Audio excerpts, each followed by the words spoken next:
lesquels ils pourront traiter. Tshisekedi étant bloqué, c'est d'ailleurs pour ça que vous voyez qu'ils ont arrêté Martin Kabweloulou. C'est ça, en fait, la cause de l'enlèvement de Martin Kabweloulou. Kabweloulou ayant été ministre des Mines depuis plusieurs années sous Kabila. On l'a arrêté, on l'a amené au service des renseignements. On lui demande s'il y a des mines certifiées cachées de Kabila, que lui qui a été ministre des Mines plusieurs années, qu'il vende de la mèche. Kabweloulou, le pauvre. J'ai appris que Tambousi, maintenant on l'a mis dans une résidence surveillée où il a la possibilité de voir sa femme, etc., etc. Ça, c'est à vérifier. Mais mes caméras indiquent qu'étant bloqué, n'ayant pris aucune précaution pour vérifier les mines, pour vérifier les mines certifiées, la certification des endroits, pour identifier en réalité ce qu'il peut donner, comment les quantifier, étant bloqué, là, ils sont allés arrêter Martin Kabweloulou.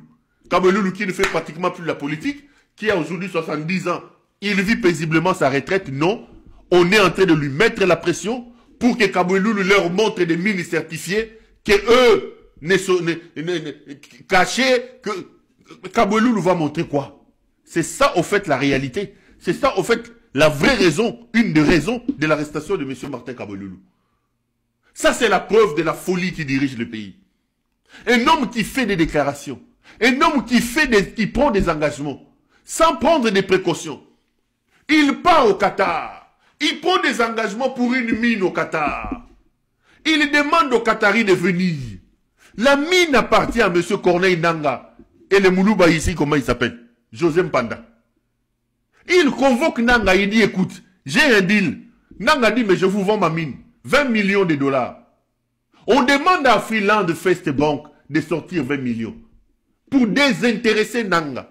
Les amis, Freeland sort 20 millions de dollars. Denise Nyakeru, la voleuse, la tiktokeuse, elle apprend que 20 millions de dollars sont sortis d'Afriland. Elle envoie ces fous ici de Fortuna Bisselele. Bakenda bazoa 20 millions, on a bayibi 20 millions. Et Tshisekedi dans son idiotie, chef des idiocrates du pays, il ramène ces commissionnaires là, si c'est des Qataris, des Qatar ou des Émirats là, ils arrivent ici pour aller vérifier la mine que Tshisekedi leur a promise. Ils trouvent que cette mine-là est une mine privée qui appartient à quelqu'un. Quelqu'un, c'est qui? C'est Corneille Nanga.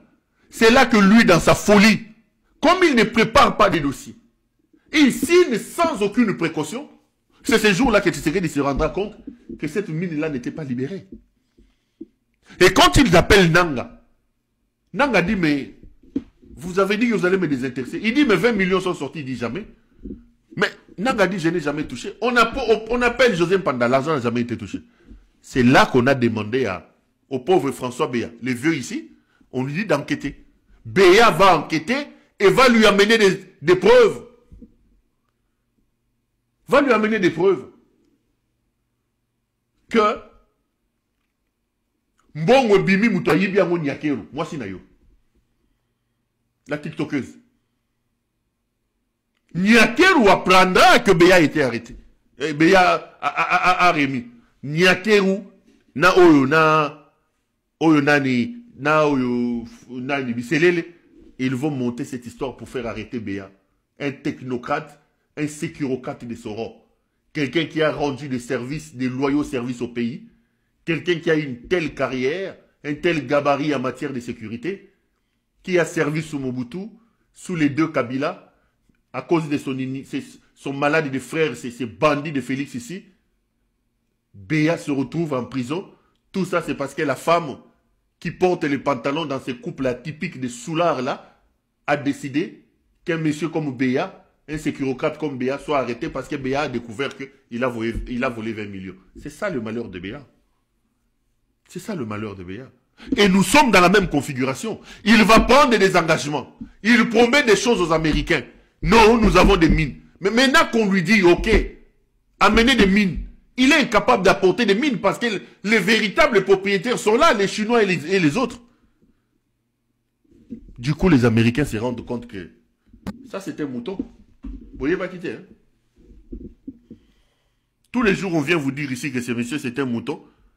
Un mouton.